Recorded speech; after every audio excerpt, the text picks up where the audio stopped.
Tuan tambah musik pula.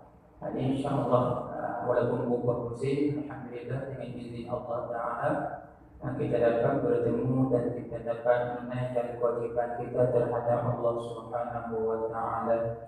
Baik, maka pada malam ini insyaAllah kita akan sambung kembali pengajian kita Tanbihul Ghafilin. Sambungan kita dulu di muka surat 12. Dan mana saya tak ingat tentang lagu itu. Tak mana tangguh dulu. Baris yang keberapa bertajuk 5 bertajuk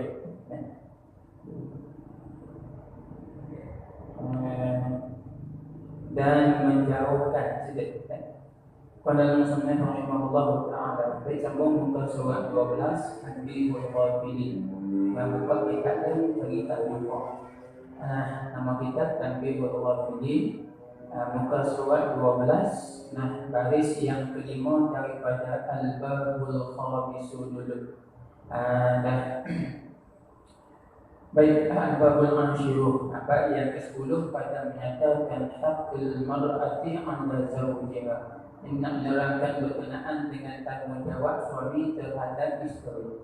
Baik, maka sambungan kita pada baris yang kelima itu katanya dan menjauhkan di awal poin kelima. Dan menjauhkan daripada segala dosa, maka wajib atas suami. Dulu di awal bab menyebutkan wajib di atas suami, atas laki-laki di suami, mengajarkan isteri dan juga segala ahlinya akan peraturan mengambil air sembahyang dan juga aturan-aturan tayamum dan mandi janabah dan haid. Begitu juga mandi nifas dan mandi istihadah, dan mandi basuh darah istihadah. Begitu juga wajib mengajarkan akan usuluddin melalui ajar akidah ahli sunnah wal jamaah. Khususnya kita panggil tertentunya dalam jalanan Imam Abu Hasan Al-Asy'ari dan juga Imam Abu Mansur Al-Maturidi. Mudah-mudahan kita wajib atas kita mengajar akan isteri kita dan ahli kita. Begitu juga orang-orang yang bekerja di bawah kita, orang gaji, pekerja-pekerja kalau kita buka syarikat atau buka kedai, wajib atas kita sebagai majikan mengajar pekerja kita akidah sifat 20. Dan ini yang telah diijma'kan oleh para ahli ulama. Begitu juga wajib atas suami pada mengajar isteri ataupun memperingatkan supaya meninggalkan sifat-sifat yang dikeji pada syarak, seperti mumpat umpama dan mengadu-ngadu di mana kita panggil batu api, pelakor di antara dua orang. Anak panggil namam.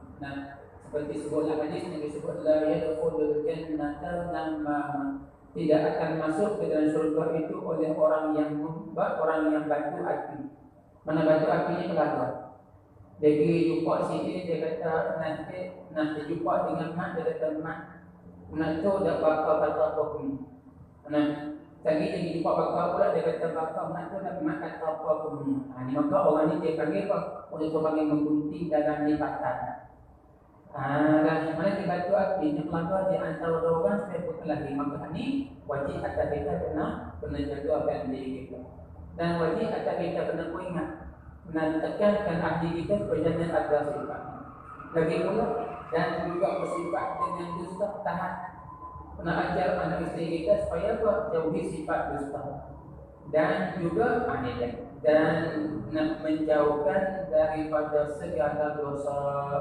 Dan jika menjauhkan daripada segala dosa, dosa ni umum, tak kira sama ada dosa besar atau dosa kecil.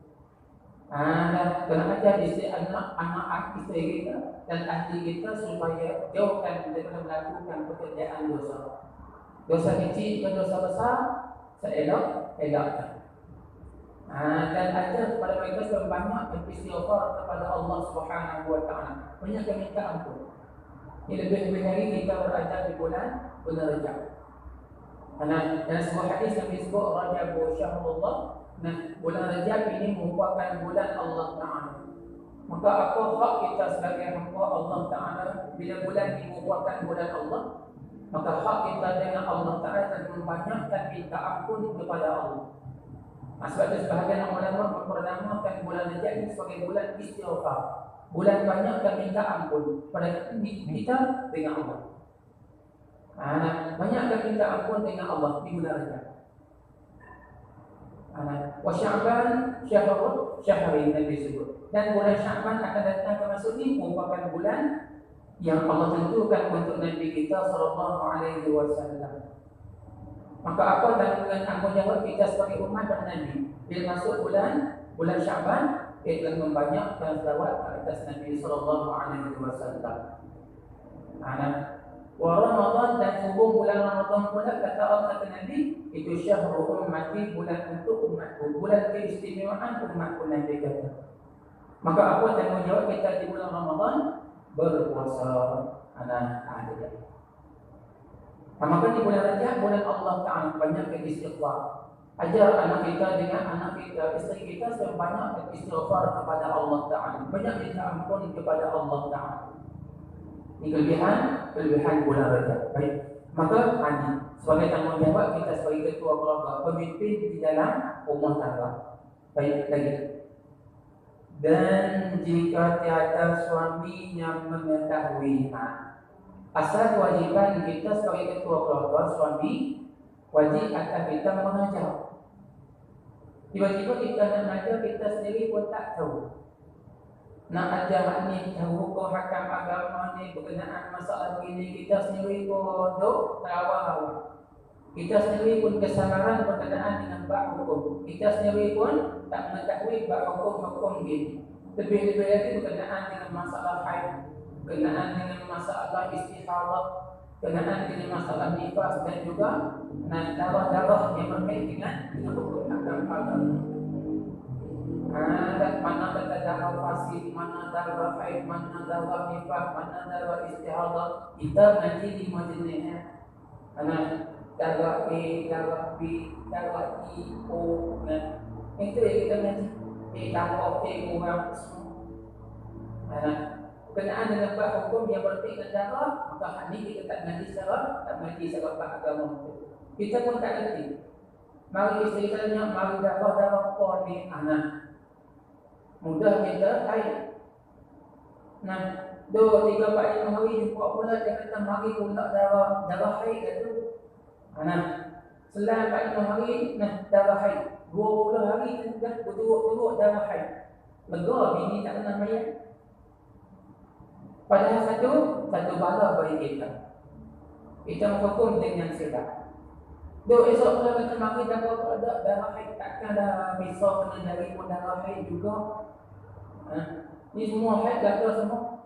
Tu kenapa kena kata tiba-tiba kita sebagai pemimpin kita sendiri tak tahu apa kewajipan kita. Maka kata ulama, maka hendaklah ia suami atau laki-laki belajar, wajib dia belajar.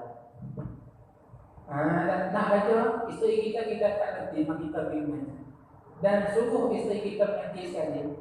Kita suruh kita pergi mengaji sekali. Kita suruh kita bawa, kita tukar mengaji sekali tak ada. Begitu juga kita kata berkenaan dengan masalah hukum-hukum fardu kifayah yang lain. Seperti bab berkenaan dengan pembahagian harta pusaka. Bila nanti kita panggil pak ayah mentua kita dan keluarga tak tahu nak bahagi, kita sendiri sebagai menantu pun tak tahu suami kepada isteri kita. Isteri kita dapat berapa pusaka, bahagian pusaka daripada peninggalan ayah dia. Parah lagi kita bagaimana nak lupa nak sekali. Kita tanya balik keluarga, untuk aku tak ada. Padahal kita ni menantu. Orang tanya apa hakmu, apa hak kamu untuk dapat pusaka? Ya adalah nikah. Orang tanya balik nikah dengan anak kan nikah apa? Ni hak mati ni buat apa? Ni guna alasan guna kuasa kata kita ni bab nikah, maka nak harta pusaka juga. Padahal kita menantu. Maka tahu saya berbeza. Maka wajib akan kita belajar. Sebab kita pemimpin. Kenapa hukum hakam? Anak kita buat kerjaan ini apa hukum dia? Isteri kita buat kerja ini apa hukum dia? Jangan hukum kata harus kata semua. Buat kerja ini boleh, hak ni pun boleh, semua boleh kata semua. Mari sepupu isteri kita nak balik salah dia lelaki, isteri kita perempuan. Boleh ke salah Nabi ni? Boleh. Sepupu apa masalahnya? Boleh tak semua kita ada. Kan tahu hakam tu. Tu pertama-tama hendaklah ia belajar, kemudian lepas belajar maka diajarkan kepada isterinya. Selepas kita mengaji, kita tahu ada pengetahuan, kita ajar pada isteri. Itu tanggungjawab kita sebagai suami. Itu bukan mudah, bukan ringan.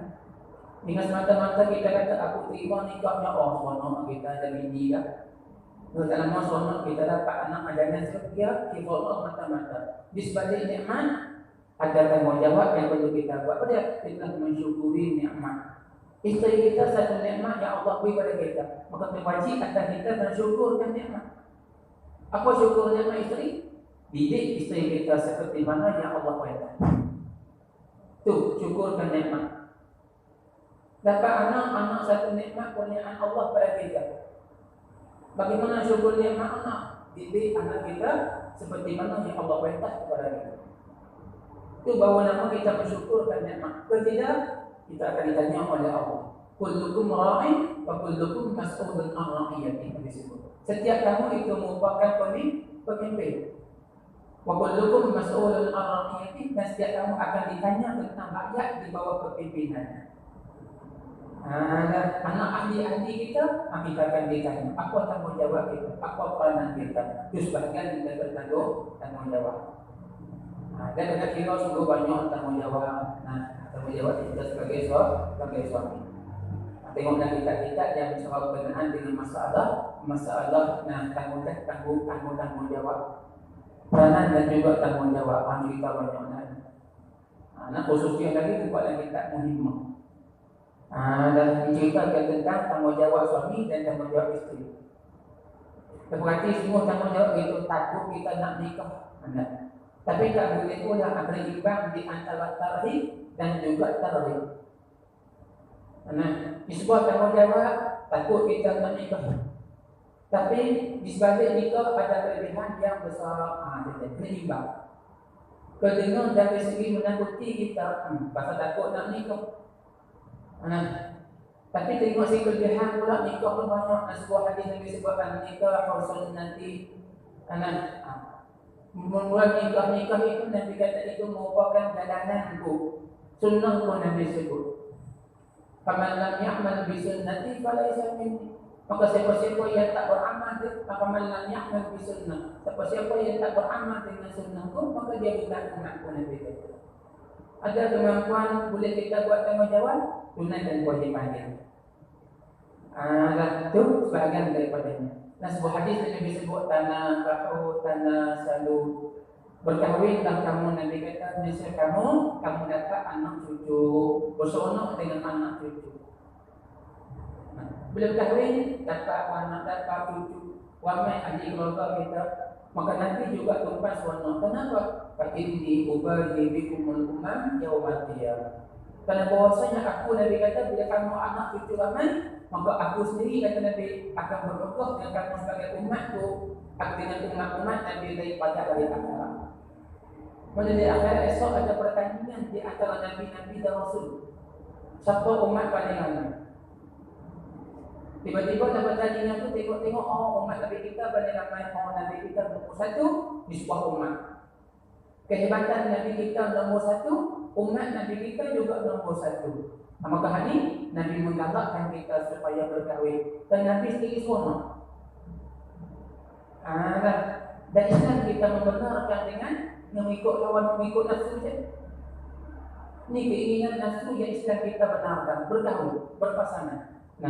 Baik, itu sebahagian daripada tanggungan kita. Qala al-musannif rahimahullah. Dan tiada harus atas suami bagi isteri tadi menyegahkan dia daripada belajar ilmu ini. Maka haram tiada harus. Apa tiada harus? Yang haram. Tiada harus ini mana dia haram. Manakala suami tegak hukum berdosa bagi suami. Suami dah malam ngaji dah. Dia kerja pagi petang siang malam, pagi petang siang malam, kerja ngaji pun tak boleh, hajar bini pun tak boleh. Tak letih nak hajar bini. Pas bini nak ngaji, suami dia larang. Nah, itu maka kata ulama, dan dia harus jadi haram atas suaminya, suami bagi perempuan tadi, suami bagi isteri tadi, menegah dan menahankan ia suami daripada belajar ilmu ini. Nah, maka haram di atas suami tegah isteri daripada belajar ilmu apa? Ilmu usuluddin, ilmu fiqh. Dan ilmu usuluddin dan ilmu fiqh. Ilmu tasawuf. Tiga ilmu ni fardhu ain. Termasuk ilmu fardhu ain, maka haram atas suami tegah isteri belajar. Nah, termasuk juga kata ulama, termasuk ilmu fardhu ain juga ilmu baca Quran. Ilmu membetulkan bacaan Quran. Ilmu Quran, kita mengaji Quran hari ini. Maka itu suami tak cakap. Isteri kata nak ngaji, ada buku Quran, ada Quran, tak payah mengaji lah. Maka haram. Bila suami tahan, suami berdosa. Lepas tu bini, isteri ngaji juga. Suami kata jangan pergi ngaji, isteri ngaji juga. Keluar rumah pergi ngaji ilmu Quran, ilmu fiqh dan juga ilmu usuluddin dan tasawuf yang bahagian fardhu ain. Keluar tu tak nak derhaka kata ulama. Isteri tak ngaji, ada orang dia bab fiqh, bab haid, bab nifas umpamanya. Suami dah tak ngaji, dah tak ngerti nak ajar. Bini lagi terdosa lagi. Kita tu tengok hilang bini. Nuduh ngaji surah. Bila keluar itu dosa tak dosa isteri. Derhaka tak derhaka. Sebab tu keluar tu kerana menunaikan kewajipan fardhu ain. Yang berdosa suami. Tu terbalik hukum. Asalnya isteri keluar rumah bila tak ada izin suami itu dikira nusyuz, dia derhaka. Tetapi oleh kerana dia bersangkut dengan hak Allah Taala, ketika itu maka haram di atas suami kena tegak. Haram atas suami tegak. Mana suami tegak, suami berdosa pula. Maka wajib atas suami kena suruh. Suami pun kena ngaji sekali, hanya tak mau jawab. Itu kata hari ini kata orang banyak umat Islam kita hari ini yang lalai tak mau jawab. Lepas tu kita dengar perkataan untuk begini, hak ni yang nak jejahkan kita balik. Berapa ramai kita hari ini yang berkahwin takut, tapi kita jamu anak bini kita dengan benda haram. Duit diberi hasil tipu orang yang diskim umpamanya tak dapat duit buta. Kerja malah bimbit kursus tipu orang. Sahabat pergi belajar kursus nak nipu orang. Dan tu dah benda tu benda haram. Dia nak buat apa? Hukum macam kita ngaji ilmu sihir. Belajar sihir yang buat haram. Begitu juga ngaji belajar ilmu nipu skema. Untuk jadi apa? Untuk tipu dia orang. Maka ngaji itu buat haram kata ulama. Kerana jadi wasilah kepada buat kerja haram. Dapat duit berpuluh ribu, berpuluh ribu, jangan anak ini juga. Apa hukum? Hukumnya haram dan berdosa besar. Berapa ramai orang tinggal kita hari ini. Yang mana orang ni orang kahwin, dia nak kahwin juga. Tapi tak dijaga seperti mana yang Allah perintah. Ini betul. Tu hak besar-besar, hak kecil-kecil sama juga lah. Tak ada lah kita dah curi duit orang buat ribu. Tapi curi setelah orang satu pokok. Tak ada lah curi setelah orang satu pokok. Setakat sepisah dandannya pun.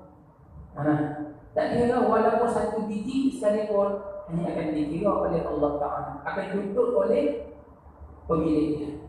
Bahkan berat nanti anak isteri kita esok akan tuntut dengan kita esok. Padahal Tuhan hanya pasal memakan benda haram. Anak kata bila dia makan benda haram, tu dalam perutmu ada benda haram. Ayahmu jamu, hak ni bukan ayah pun jamu. Maka akhirnya tu tak mau dengan seksa pada anak. Maka pernah kebajikan ayah aku untuk lepaskan kepada sama ini. Maka rugi sangat-sangat kita. Anak akan tuntut kebajikan yang kita buat. Itu kalau kita ada kebajikan. Kalau balik kita kebajikan tak ada, kejahatan anak akan dituntut. Tak apa lagi kita esok. Tak ada kebajikan nak berikan anak kita tak pun sedangkan nak cegah juga. Nak boleh tak ada kebajikan, maka kata ulama dah hadis menyatakan bahawasanya akan diambil kejahatan anak tunggu atas kita pasal dia tak masuk neraka. Maka berat seksa kita di akhirat esok. Ini tanggungjawab kita sebagai pemimpin. Apa halnya takwalah kita? Itu nama dia kita pada Rasul. Itu bagi kepala. Bagi pemimpin dia bagi kepala keluarga, kepala masyarakat. Sebab apa-apa semua naik kepala dia. Maka sebelum naik takwalah kita kena boleh. Baik. Itu sebagai peringatan ulama. Soal Kalau kita tak nanti tak buka kita ini payah hati kita maksudnya. Dan dengar begini, rupanya berat tanggungjawab kita. Sekolah tanggungjawab kita buat lepas. Tapi macam mana kita tengok Allah Ta'ala di akhirat esok. Banyak benda yang kita kena usaha. Banyak benda kita kena perbaiki. Baik itu sebahagian daripada tanggungjawab kita. Maka itu hukum ini.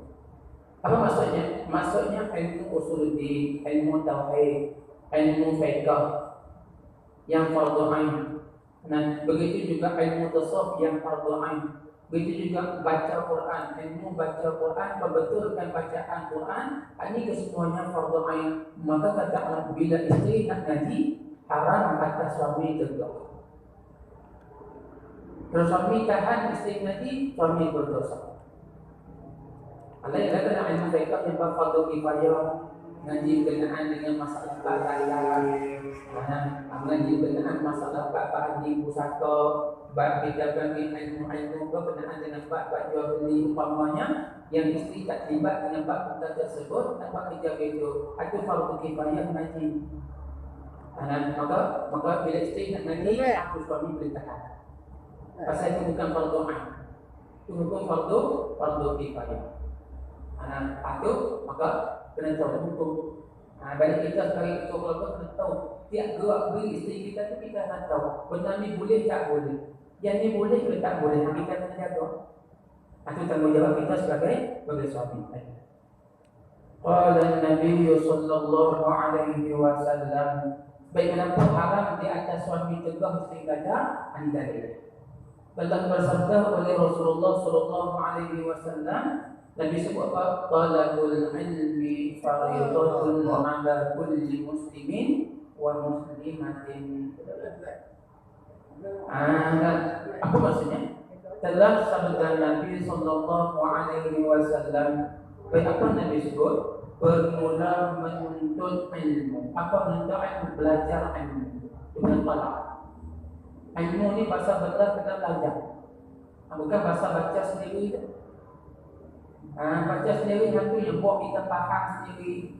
Bila faham sendiri, nak buat suara kita sendiri. Itu yang membuat pada kerajaan kita jadi bercampur dengan ulama ajar pada kita.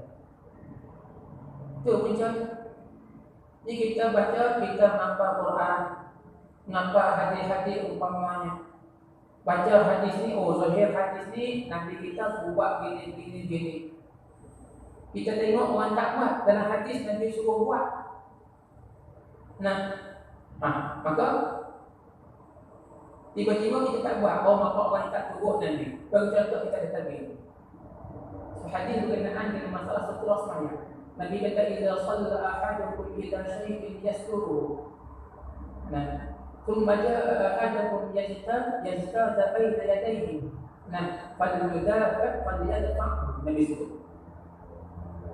Apabila sembahyang seorang kamu berbetulan dengan sutra. Nanti buat sutra. Macam kita ni penjaga lah. Jadi jarak buah hasta sana merupakan jarak yang orang tak boleh datang, tak boleh nak silip masuk tadi. Tiba-tiba summaja ahadun, kemudian mari seorang yuri an yajtaza, menghendaki bahawa melintah di hadapan orang yang sembahyang. Kita datang di ruang di antara sajadah kita. Nabi kata kepada dia, maka hendaklah kamu tahan, hendaklah kamu tolak akan dia. Dengan sembahyang buat jaga setiap kita pun. Tiba-tiba dia dalam ruangan setiap ni.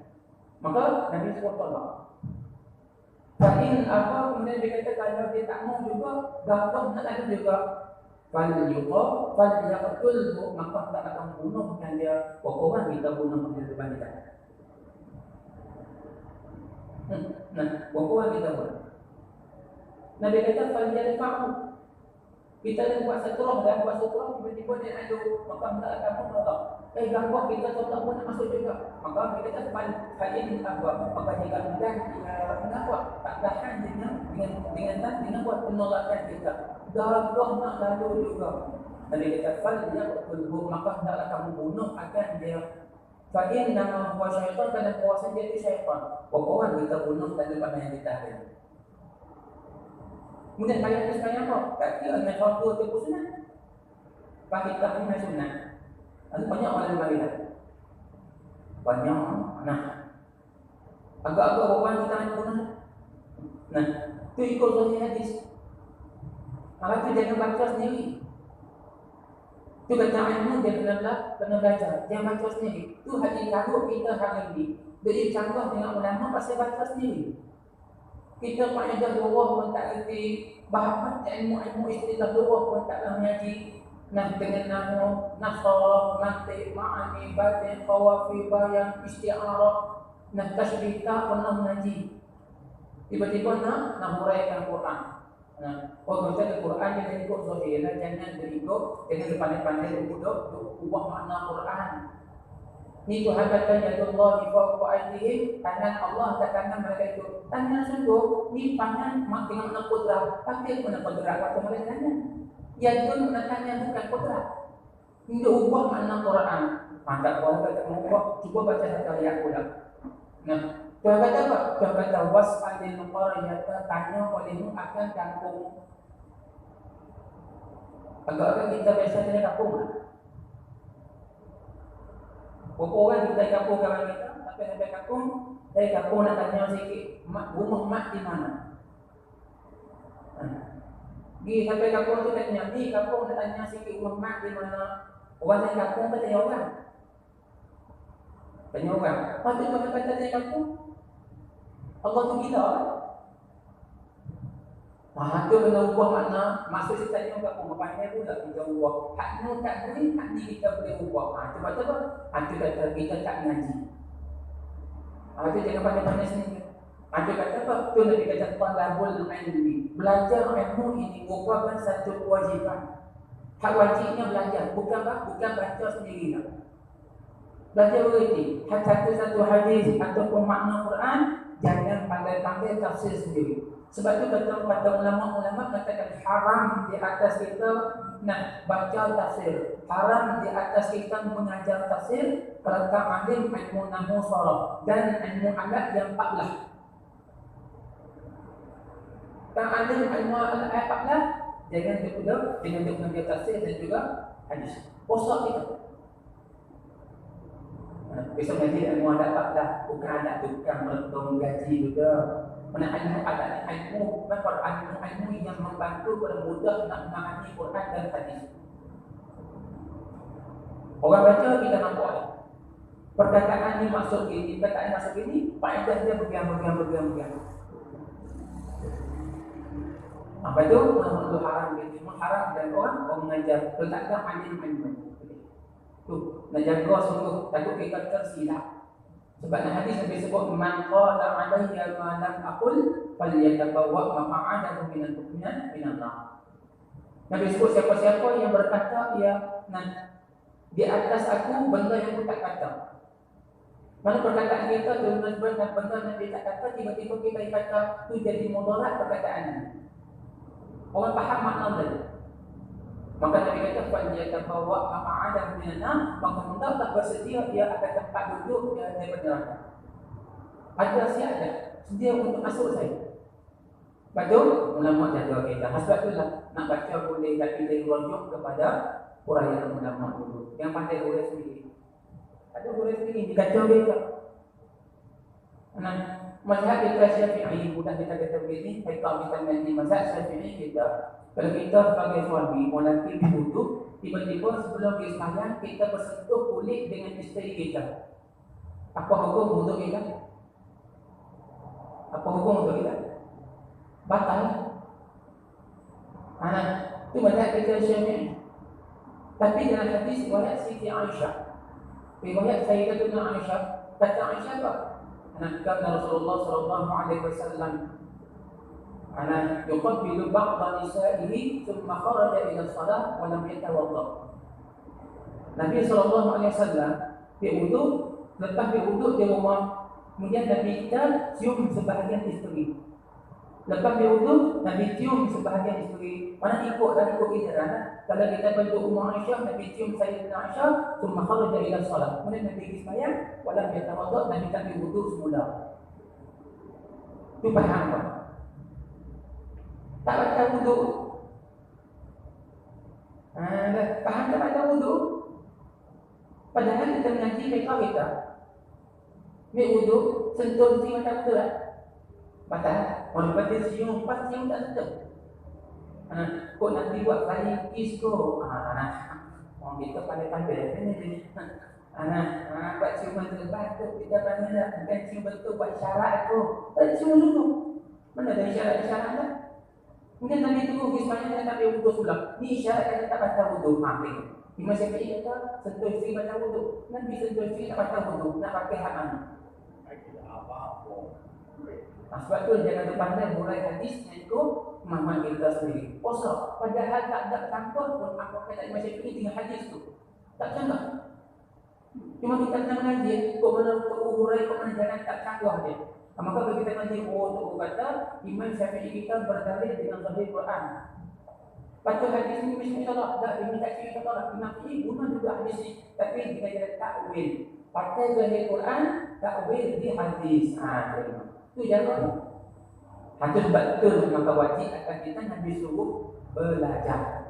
Bukan baca sendiri. Banyak kita ni baca sendiri. Bila baca sendiri, faham sendiri. Faham sendiri hak tu yang buat pada hukum kita, perkataan kita bercanggah dengan perkataan ulama. Hak tu Nabi sebut. Sebab kita nak ajar ahli kita, nak ajar anak kita, jadi canggah kerjaan ahli kita dengan ulama. Hak tu bahaya. Faman syadda ilana, siapa tak turut ijma' ulama, maka sesungguhnya dia keluar daripada ijma' keluar menghadap tujuan ke neraka. Turun ke neraka. Ini bahaya. Sebab tu dia turut jalan anak. Qala musannif rahimahullah. Kata Nabi, bermula menuntut belajar ilmu itu fardu ain atas tiap-tiap Islam laki-laki dan Islam perempuan. Laki-laki ke perempuan wajib belajar ilmu. Kemudian isteri nak belajar siapa? Belajar di suami. Suami tak reti, maka suami suruh isteri belajar. Dia pun wajib nanti juga. Itu jaga dia. Bahawa lepas tanggungan itu. Ketika kita menjawab depan Tuhan tentang ahli kita. Baik. Qala musannif rahimahullah wa ta'ala. Tiga lagi. Dan demikian demikian lagi wajib atas laki-laki memberi belanja atas zaujahnya, zaujah isteri. Wajib juga. Beri nafkah zahir dan juga batin itu kena belanja. Nafkah zahir dan juga nafkah batin wajib atas suami. Dan segala yang memilihnya, begitu juga segala memilih apa jadi segala Allah. Mana segala yang memilihnya, ini segala orang yang suami memilihnya. Mana miliknya apa? Apabila kita ada di milkul yamin. Anak hamba. Jadi selain isteri, milik suami itu hamba. Maka wajib juga suami beri nafkah kepada hamba sahaya. Di zaman Islam dulu lah, di awal Islam zaman Nabi kita terutama jahiliyah dulu banyak sistem perhambaan. Maka selain isteri, maka wajib akan laki-laki itu memberi nafkah kepada perempuan. Lagi. Dan makanan daripada makanan, beri nafkah daripada makanan dan pakaian itu kita bagi hak zahir. Itu juga nafkah batin sebagai isteri ataupun hamba perempuan. Maka terpulang nanti. Dan apa mana kewajipan biasa. Sampai mengajar, maka wajib akan kita kena beri nafkah juga. Nanti juga kita saja beri nafkah juga. Dan maka adalah sekalian makanan dan pakaian itu bersama-sama daripada yang halal. Semua kena cari daripada rezeki yang halal. Jangan cari rezeki yang haram. Tanpa kita. Banyak umat Islam kita hari ini beri nafkah anak isteri dengan rezeki yang haram. Tui harta orang, ambil hak orang dengan tak ada izin, tipu hak orang, maka kita jauhkan diri kita. Sebab Nabi sebut hadis talabul halali fardhatun ala kulli muslim. Karena cari rezeki halal itu merupakan satu kewajipan fardu ain di atas kita orang Islam. Wajib mencari yang halal. Tiba-tiba kita ambil yang haram, kita dapat satu pekerjaan dosa besar.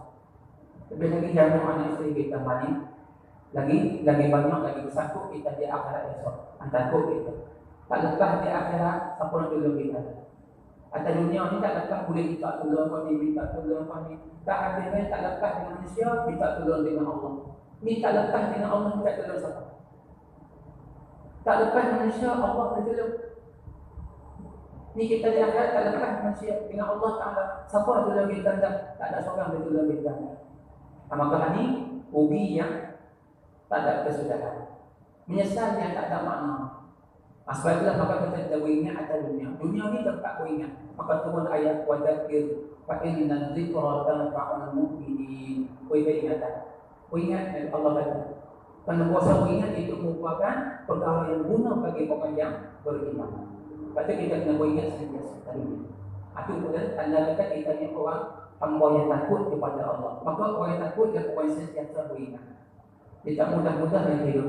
Baik, itu sebahagian peringatan kita untuk pada tanggungan kita dalam menjalani kehidupan sebagai ketua dalam keluarga atau dalam rumah tangga kita, insyaAllah. Baik, kita akan sambung balik pada sambungan kita akan datang katanya dan telah bersabda Nabi SAW,